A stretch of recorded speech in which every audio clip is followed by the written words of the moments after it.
Para a gente dimensionar os condutores, a gente tem que seguir alguns critérios. São eles: seção mínima, capacidade de condução de corrente, também chamada de ampacidade, queda de tensão e curto-circuito. Hoje nós vamos estudar as duas primeiras.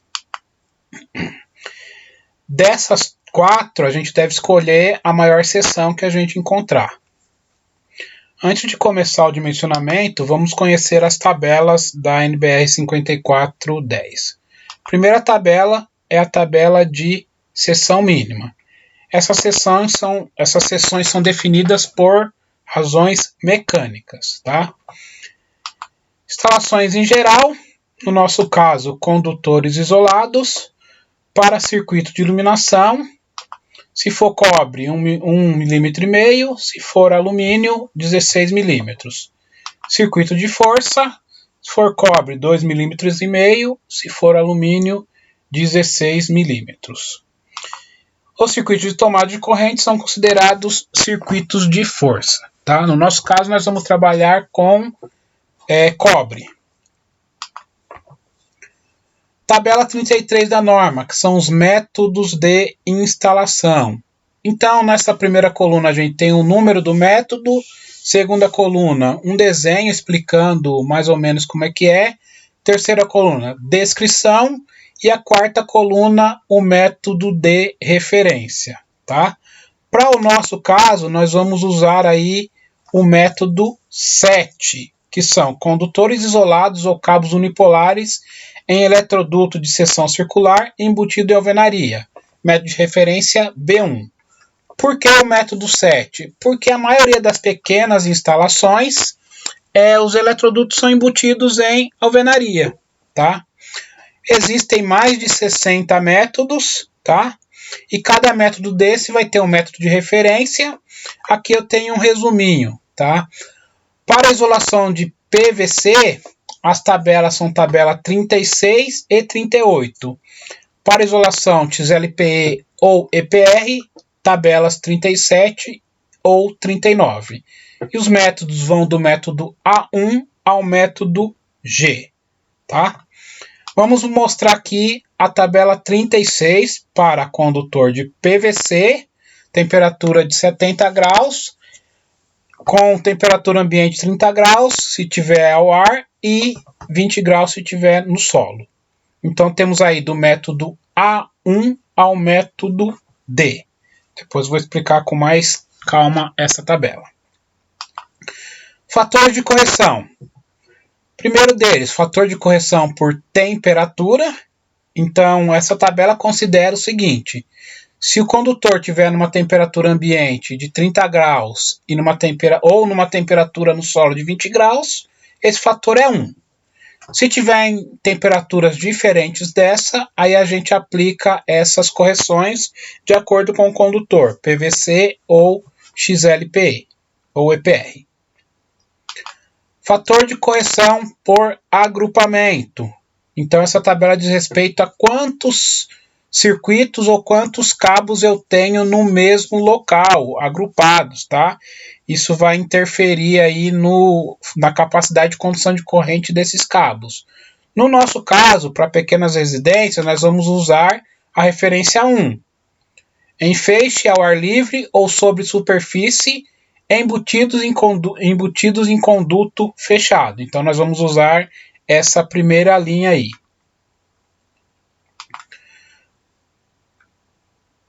Para o nosso dimensionamento, nós vamos usar essa tabela, tá? Onde eu vou ter lá número do circuito, tipo, S mínimo, potência, tensão, IB, FCA, FCT, IB', S cálculo, S mínimo, IZ, uma inequação e duas verificações no final. Então, o que é o S? É a seção do condutor, tá? Em milímetros quadrados. O que é o IB? É a corrente de projeto, em ampere. FCA, fator de correção por agrupamento. FCT, fator de correção por temperatura. IB', corrente corrigida. IZ, capacidade de condução de corrente, ampacidade. E IN, corrente nominal do dispositivo de proteção. Nosso roteiro vai ser o seguinte. Primeiro, a gente define a corrente de projeto com a fórmula de potência sobre tensão. Com base no desenho da simbologia de fiação que a gente já fez, o nosso diagrama unifilar, a gente vai aplicar o fator de correção por temperatura e fator de correção por agrupamento, com auxílio das tabelas que eu já mostrei anteriormente. Após feito isso, a gente vai calcular a corrente corrigida, que é a corrente de projeto dividida pela multiplicação dos dois fatores de correção. Feito isso, a gente vai escolher o condutor mais adequado de acordo com a capacidade de condução de corrente daquele condutor, nas tabelas 36 a 39 que também já foram mostradas. E por fim, vamos definir a corrente do dispositivo de proteção, ok? Então vamos ao exemplo. Para o circuito a seguir, dimensione os condutores. Considere a temperatura de trabalho ou a temperatura ambiente 30 graus. Então, nesse exemplo aí, temos 10 circuitos, tá? Do circuito 1 ao circuito 10. Então, a gente pega a região do quadro de distribuição, porque normalmente é onde eu vou ter todos os circuitos saindo e eu vou ter os maiores agrupamentos, tá? Então, vamos lá começar a tabela. Então, as informações de número de circuito e tipo de circuito, você já tem, né, da tabela de planejamento, informação, tipo, potência. Vamos às seções mínimas. Conforme a gente viu na tabela, seção mínima para iluminação é 1,5, seção mínima para tomadas, 2,5. Então, essa parte é só fazer este preenchimento. Após esse preenchimento, vamos calcular a corrente de projeto, que é potência sobre tensão. Se vocês fizerem esse cálculo, vai dar números quebrados. E aí a gente está arredondando para cima, porque esses números quebrados aí não vão ser muito significativos, tá? Calculada a corrente de projeto, a gente vai calcular a corrente corrigida, com auxílio das tabelas, tá? Como eu disse que a temperatura ambiente é 30 graus, então o fator de correção por temperatura vai ser 1, tá? Agora vamos ao agrupamento. O que é o agrupamento? É quantos circuitos estão no mesmo eletrodutos. Vamos começar no circuito 1.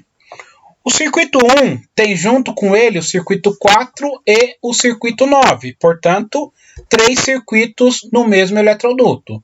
Se a gente olhar na tabela, para 3 circuitos agrupados, o FA vai ser 0,7. O fator de agrupamento vai ser 0,7. Então, esse fator vai ser aplicado para o circuito 1, para o circuito 4 e para o circuito 9. Circuito 2, ele tem mais um circuito junto com ele. Então, o fator de agrupamento, 0,8. Então, vai ser aplicado para o circuito 2 e para o circuito 7. Circuito 3. No mesmo eletroduto, eu tenho outros 3 circuitos. Portanto, 4 circuitos agrupados. Fator de agrupamento, 0,65. E no circuito 10, está sozinho. Então, o fator de agrupamento é 1. Tá? De maneira geral, o que significa esses fatores menores do que 1? Quer dizer o seguinte, por exemplo, no circuito que o fator de agrupamento é 0,8, que é o circuito 2 e circuito 7, quer dizer que esses condutores vão perder 20% da capacidade de conduzir corrente. Então, eu tenho que aumentar a seção desse condutor para compensar essa perda. Então, quanto mais condutores eu tiver no mesmo eletroduto, menos eficientes eles serão. Então, o ideal seria eu ter apenas um circuito por eletroduto, mas isso é impossível, tá? Por isso a gente aplica os fatores. Então, a tabela vai ficar assim. Circuito 1, 4 e 7 com FA 0,7. Circuito 2 e 7 com FA 0,8. Circuito 3, 6, 5 e 8 com FA 0,65. E o circuito 10 com o FA 1.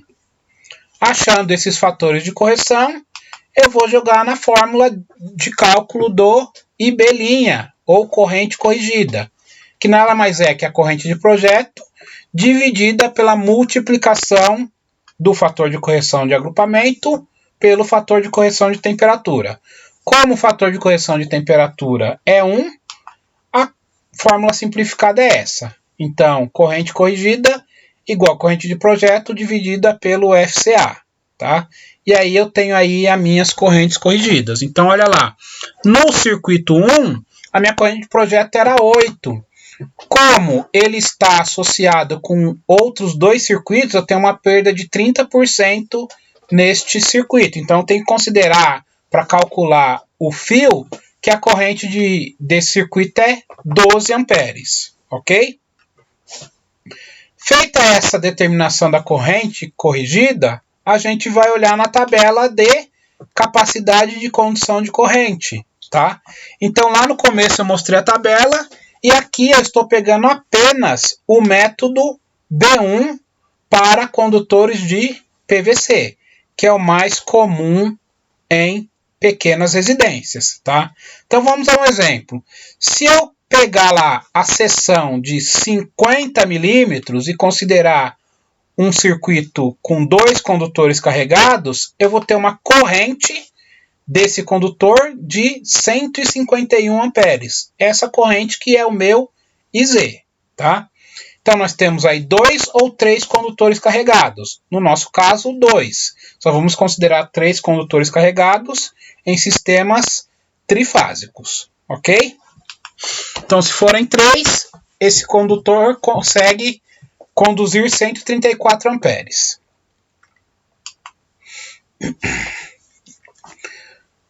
Vamos pegar como exemplo aí o circuito 1.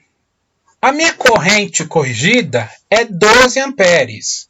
Eu tenho que olhar na tabela de capacidade de condução e achar um número maior ou igual a 12, olhando na coluna de 2 condutores carregados. Então, se eu olhar nessa coluna, eu vou ter lá 14 amperes. Condutor de 1 milímetro quadrado. Porém, a norma diz que o menor condutor que eu posso usar em iluminação é 1,5. Então, em vez de eu usar o condutor de 1, eu vou ter que usar o condutor de 1,5 milímetro quadrado, tá? A mesma coisa eu vou fazer para os demais circuitos. Então, no circuito 3, eu vou olhar lá, ó, tem o meu IB, linha, 20 amperes. Vou olhar o próximo número maior que 20 na tabela, que é 24. Portanto, fio de 2,5. Circuito 4, eu tenho IB linha de 15. Olhando na tabela, o próximo número é 17,5. Porém, é um circuito de tomadas, então eu não posso usar o fio de 1,5. Eu tenho que usar o fio de 2,5.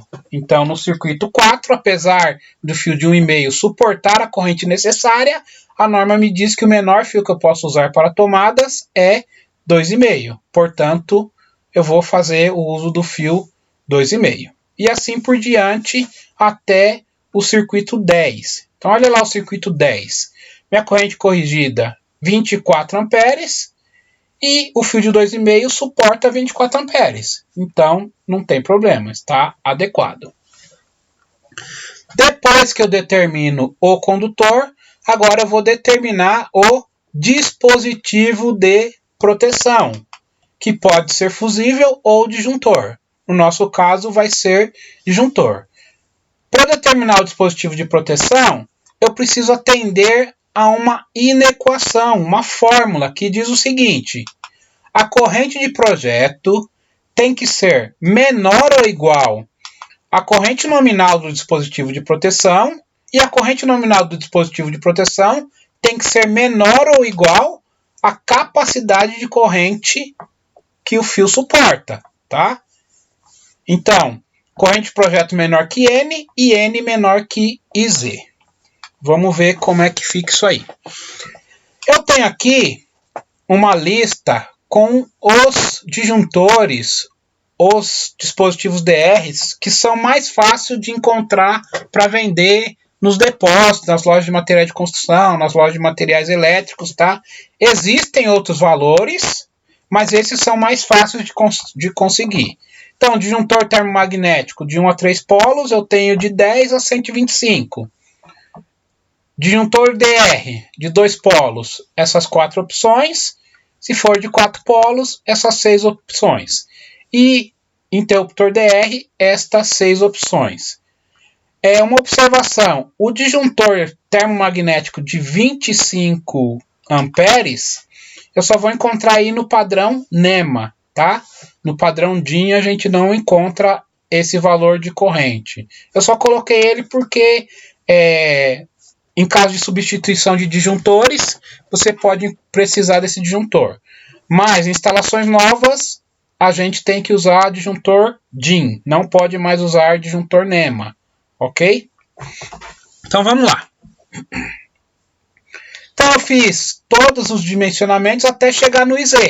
Encontrei o IZ de todos os circuitos, agora eu tenho que aplicar aquela inequação no circuito. Então, no circuito 1, eu tenho lá uma corrente de projeto de 8 amperes e uma capacidade de condução de corrente de 17,5 amperes. Então, entre 8 e 17, eu tenho que achar um disjuntor que fique no meio dos dois. Então, olha lá, IB é 8, IZ 17,5. Dos disjuntores que eu coloquei na lista, eu tenho a opção do disjuntor de 10 ou o disjuntor de 16. Então, se eu usar qualquer um desses dois disjuntores, eu vou estar atendendo a norma. Tá? Então, se eu usar o de 10, eu atendo. Se eu usar o de 16, eu atendo. Qual usar? Qualquer um dos dois está correto. Qual que eu costumo usar? Eu costumo usar o disjuntor que ficar mais próximo da capacidade de condução de corrente. Tem projetista que prefere usar o disjuntor que fique mais próxima da corrente calculada, que é a corrente da carga, tá? Eu prefiro usar o de 16 porque se o cliente aumentar essa carga e essa carga passar de 10, por exemplo, esse disjuntor vai desarmar. E aí esse cliente vai ser obrigado a trocar o disjuntor. E aí eu considero um gasto desnecessário. Mas qualquer um dos dois está dentro da norma. Então vou lá no circuito 1 e coloco o disjuntor 16. Circuito 2, mesma coisa. IB é 7, IZ é 17,5, disjuntor de 16. Circuito 3, IB é 13, IZ 24, vou usar disjuntor de 20. E vou fazer isso para todos os outros circuitos. E no circuito 10? No circuito 10 eu tenho um IB de 24 e um IZ de 24. E aí eu preciso achar um disjuntor que atenda esse circuito.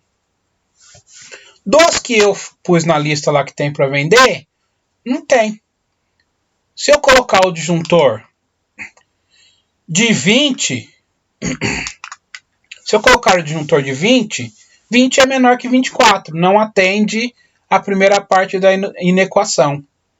Se eu colocar o disjuntor de 25, então 25 é maior que 24, não atende a segunda parte da inequação. Portanto, dos disjuntores que tem disponível para vender, não existe um disjuntor que atenda esta situação. Então, quando isto acontecer, o que você deve fazer? Você deve aumentar o IZ. Então, você vai pegar o próximo cabo, tá?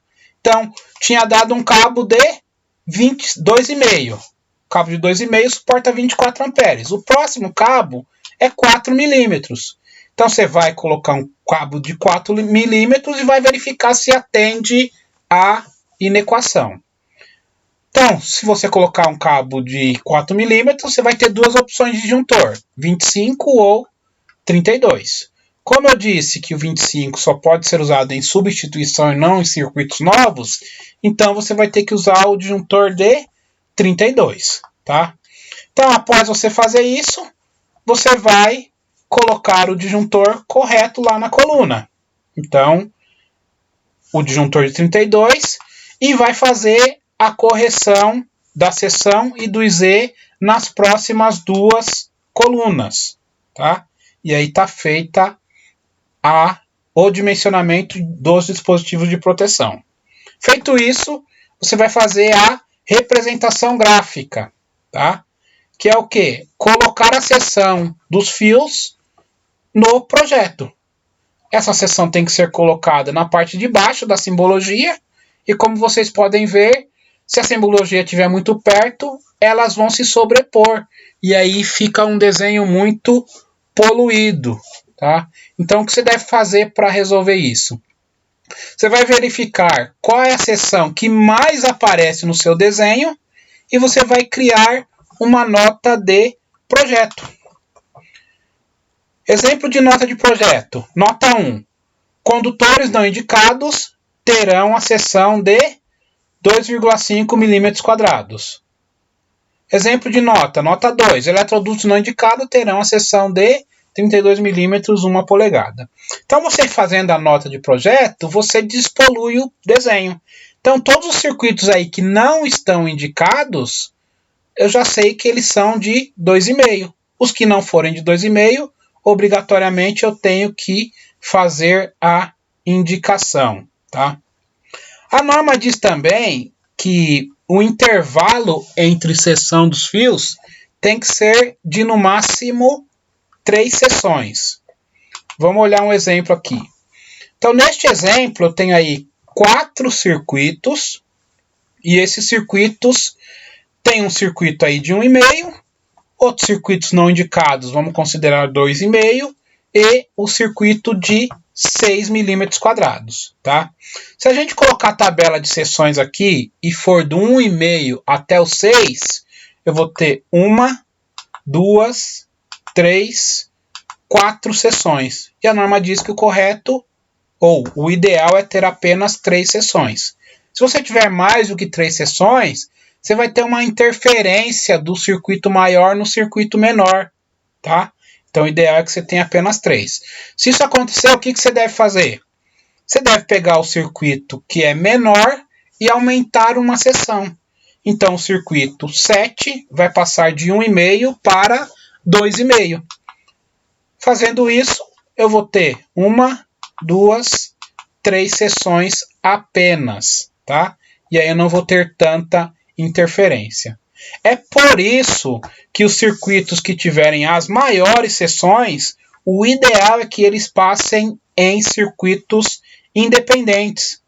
Porque você imagina que se esse circuito 20 aí estiver passando em outros eletrodutos com outros circuitos, que são de 1,5, eu vou ter que trocar todos esses circuitos. Isso vai acabar encarecendo muito a minha instalação. Porque eu vou trocar o fio, vou trocar o dispositivo de proteção, e aí eu vou ter um custo desnecessário. Então, se eu pegar esse circuito e passar ele sozinho em um eletroduto, eu não vou ter esse risco aí de ter que fazer alteração nos demais. Ok? Obrigado e até.